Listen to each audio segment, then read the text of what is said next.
What's going on, guys? King here. In today's video, I want to take you through the brand new February community update that was posted earlier today over on the Focus Entertainment forums.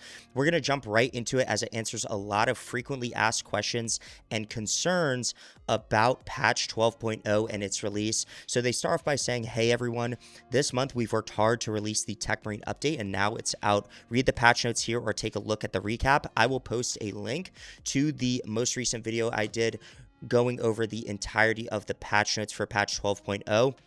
So that'll be in the card in the upper right hand corner of the video. So definitely go check that out if you haven't already. They have a little roadmap right here for patch 12 Techmarine update. They said in this month's community update, we're first reviewing the content of patch 12 released yesterday, including the chapter voice pack 1. Then we're hosting a giveaway to win 2 collector editions and detailing the 2 current in-game events with their respective rewards. And finally, we'll address the latest ideas from Focus together. Let's begin. Techmarine update patch 12.0, Techmarine class. The new Techmarine class is here with a unique melee weapon, the Omniscient Axe, along with new perks, finishers, and new exclusive gameplay mechanics. In PvP, you will get to play as the Red Corsair Warpsmith with the Heretic. It says Heretic Power Axe, but it's supposed to be Heretic Omniscient Axe. It has its own playstyle, arsenal, abilities, and perks. If you want to learn more about the depths of its gameplay mechanics, check out this blog. And then praise the Omniscient. Post-release note, we saw your feedback about the lack of armor options that the Techmarine currently has.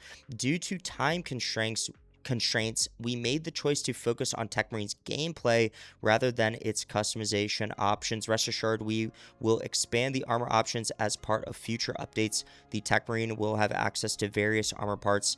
Additionally, a hotfix is planned for next week, addressing various stability issues as well as a bug soft locking players in the bridge sequence in Disruption. And now, on this live stream, we were able to complete the Disruption mission, but the first time I went to play it, I was soft lock, where you basically get stopped as soon as Voltus takes out the enemy Helldrake on the bridge. Now, regarding them adding customization options for the Techmarine, in my opinion, this is kind of a cop-out. They said due to time constraints, they didn't add additional cosmetic items for the Techmarine. I don't understand how that is even possible.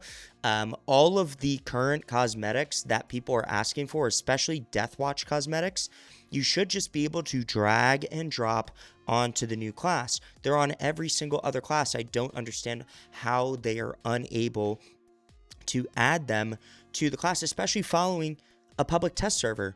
They had an entire public test server for 2 weeks, I'm pretty sure, or 10 days at least, where they had players on Steam test the Techmarine, all of its customization, and then leave feedback. And then they had an additional 2 weeks on top of that to make adjustments from the PTS. This is kind of a cop-out. I don't think there's enough customization for the Techmarine. There should be at least Deathwatch customization for the Techmarine, so people can play the way they want to. What we're sort of noticing from SABER Interactive and Focus is they're making choices that don't address allowing the player to play the way that the player wants to play. And I think that's a big issue. They need to address allowing the player to have more freedom of play. If they want this game to succeed and continue to succeed, they need to make sure that players can play the way they want to and are not constrained by a cheap cop-out saying time constraints was why they couldn't add customization options that are already in game. I'm sorry, it's a cop-out. And then they're saying they will have, they're gonna add future armor parts in future updates. They should add it on the next hotfix. They have a hotfix planned for next week to address stability issues and bugs. Why not just add it then?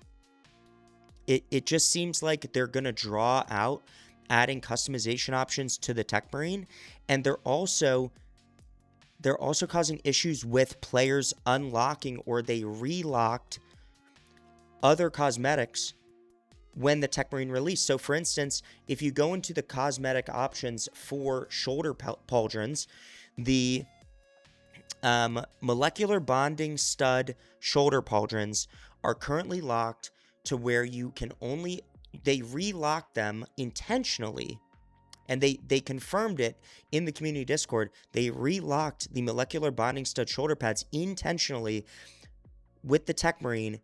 So you have to prestige the Techmarine to prestige level 1 to get both the right and left molecular bonding stud shoulder pauldrons for the rest of your classes, even if they were already unlocked. And the biggest issue is the Techmarine can't even use them. Like, why would you do that? You just took an option away from players. You basically required them to play the Techmarine to get a cosmetic option, and that's ridiculous. So, yeah, they need to fix this. New Operation Disruption. With 12.0 comes a new operation called Disruption. Defend the Ecclesiarchy District from both the Tyranids and the Thousand Sons. Here's your brief for this mission. Combat Squad of Viridian must reinforce a battalion of Cadians besieged by a Tyranid swarm. When an urgent missive from an Ecclesiarchy priest alerts them to a Thousand Sons ritual profaning a nearby cathedral. Both onslaughts must be disrupted to prevent a domino effect that will jeopardize concurrent operations elsewhere on Avarax. And there's some dope ass pictures. This is a very fun mission. I will say this mission is very fun. I think it's a great balance of Tyranids and Chaos, and this bridge sequence where you have to defend the bridge, and this bridge sequence too, is so cool. So much fun. So they just need to fix the bug. Season Pass 2 Cosmetic DLC Raven Guard Champion. The Raven Guard has received its second pack with a Raven Guard, or with a champion assigned to the Assault class, and this champion is badass. He actually looks so badass, like a tabletop model, like so badass. Like the Aethon Shaw Chapter Master model with the cape and everything. So the Raven Guard champion is associated with the Assault class. Let's see which elements will be compatible separately with other classes. And you can read through this. You know, I'm going to post a video covering the full cosmetic breakdown for every single class, showing what options are available to them. He also comes with a bolt pistol skin that is a silenced bolt pistol, and it makes a silenced sound, so that is very cool as well. Season 2 Pass Cosmetic DLC Carcharodon's Cosmetic Pack. The Carcharodon's Cosmetic Pack includes 2 helmets, 1 left pauldron, 1 right pauldron, and 1 chest plate. The armor pieces are automatically unlocked and added to your armor sets once you purchase the pack. There are no heraldry options for the Carcharodons. I felt like they could have added some additional tribal tattoo heraldry options for the knees, for the greaves, the armbands. So that is a bit of a disappointment.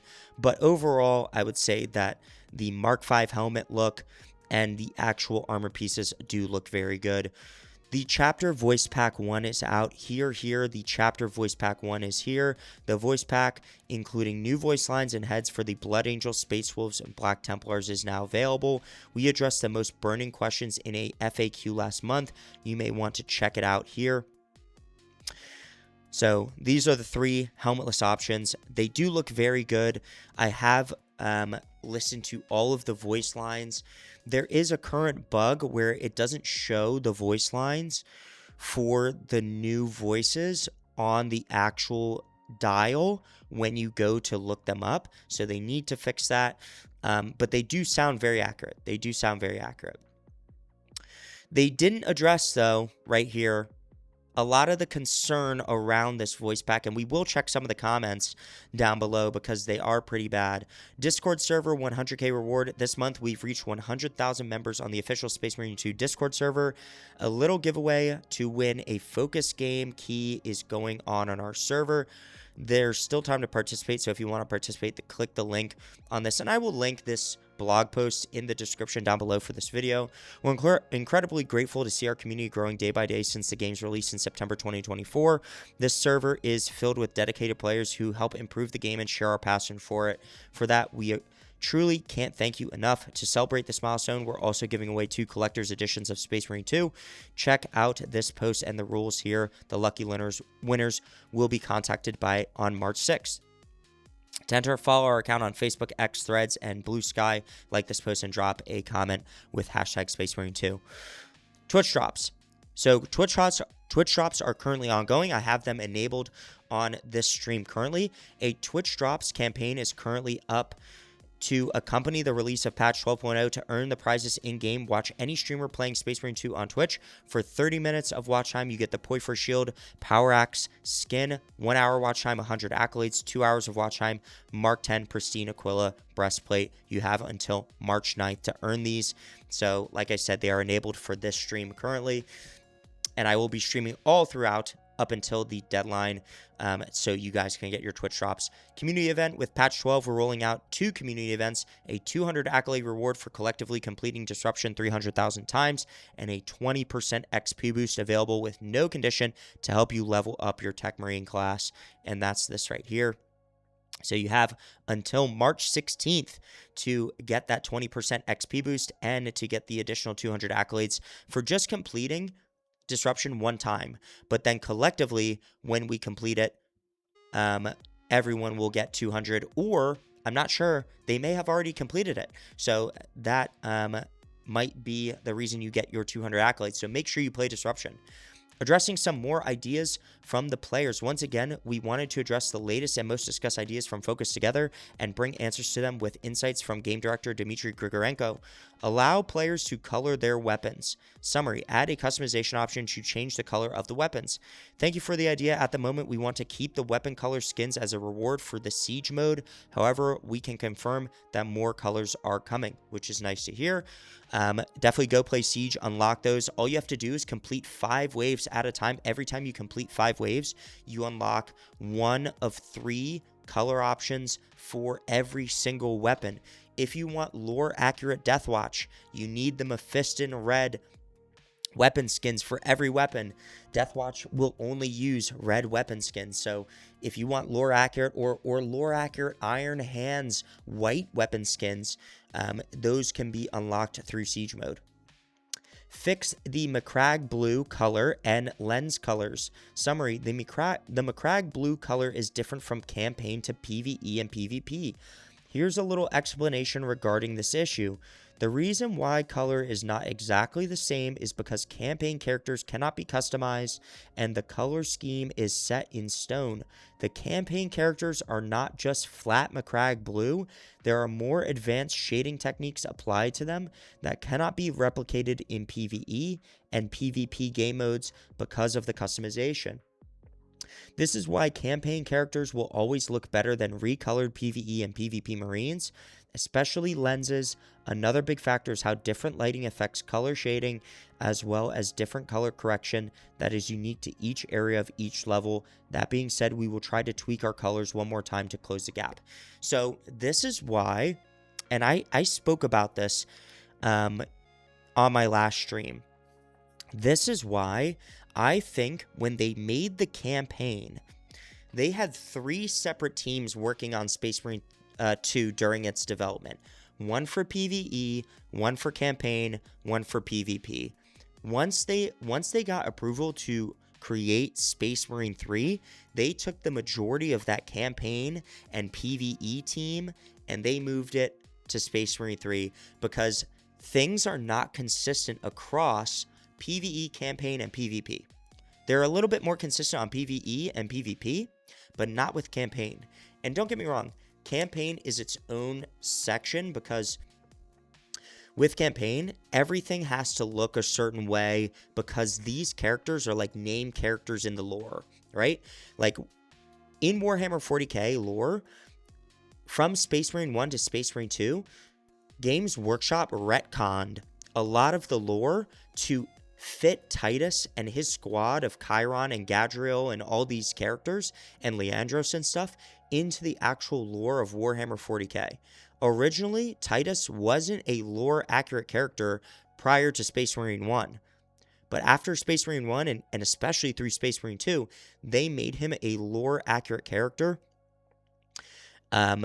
and a named character, and now he is basically the face of Warhammer 40k, especially with the success of Space Marine 2 and the secret level episode on Amazon. So I'm not surprised that this is something that's an issue, where the actual coloring and the look of campaign is completely different from PvE because of, how they want to portray Titus. Assault dash attack improvements. Summary. Various ideas to improve the assault's dash attack. With patch 12, the dash attack has been greatly improved, as well as assault in general. I did play with the new assault dash attack. It is very fun. So definitely check that out. Stratagems. Battlefield conditions on screen in the battle barge. Make the battlefield conditions visible on screen in the battle barge without having to go to the stratagems menu. Thanks for the idea. It's in the works. This is a great idea. I hope they implement it. Ability to choose which bot teammates go with you on missions and additional customization. More options for bot customization. Hello, thanks for the suggestion. However, our focus is currently on improving online aspects of the game. Playing with bots will remain a lower priority compared to online improvements. I'm surprised that they even added bot customization into this game to have our custom characters go in game with us. Yeah, they definitely need to focus on gameplay tweaks and quality of life, because there are constantly bugs in this game that are ruining the gameplay and the overall play for this game. More chapter insignias on knee pads. Add the option to put chapter insignias on knees for all the other founding chapters and successor chapters. It is planned. Yeah, they definitely need this. They definitely need like a Salamander's logo. They need like a White Scars knee pad logo. There's too many heraldry options that are inconsistent with the heraldry sheets for the actual miniatures for Games Workshop. Like, how do you not have a Salamander's, like just a plain Salamander's chapter icon for any plain Space Wolves chapter icon for the knee? They need that. So they need to get on that. Special weapons for Imperial Guard. Add more weapon variety to Imperial Guards. This is something we're planning to add to Siege Mode. Frankly, I don't care about this. Why are we updating the weapon choice for the Guardsmen? Like, what? Update the weapon choice for our characters. Update the customization for our characters. Why are we updating NPC bots in Siege Mode? This makes no fucking sense. Yeah, they need to remove this completely. I don't give a fuck about special weapons for the Imperial Guardsmen. Like, would it be cool in Siege for them to roll around with tanks and shit? Yeah, probably, but I don't care. I want more customization for the Marines, Space Marines. So, this is dumb. That's it for this month. If you want to stay up to date with the latest news on Space Marine 2, you should follow our socials, Until next time, the Emperor protects. And now let's dive into some of these comments. No word on the massive backlash and false misleading advertising for the chapter heads right off the bat. Yeah, this is bad. There is really bad feedback regarding the chapter head packs for this voice DLC. A lot of the player base is upset about how they feel misled about the number of voice lines, the lack of facial movement and mouth movement with these chapter heads, and just the overall consensus with the fact that these chapter heads don't really provide much customization for, our actual Space Marines. There's no in-game operation banter between, Akaran and these Marines, and I kind of know why. Why would a Blood Angel be talking to an Ultramarine captain? It makes no sense. Why would a Space Wolf be taking orders from Ultramarine Captain Akaran? It makes no sense. So, there's certain aspects of these voice packs that are cool and certain ones that are not. I think the majority even of the player base is very dissatisfied with this voice pack, and a lot of people are refunding it. So it is disappointing. I bought the voice pack specifically because I actually use the heads on my Deathwatch characters. But for a lot of people, it's not worth it, and I don't blame them. So I think SABER needs to come out with more of these. They need to make sure that they're actually a polished cosmetic item and not just something that's a cash grab. So let me know what you guys think in the comments down below about this community update. Let me know what you guys think about patch 12 so far. If you guys like this type of content, make sure you like the damn video and subscribe, and I will see all of you guys in the next one. Peace.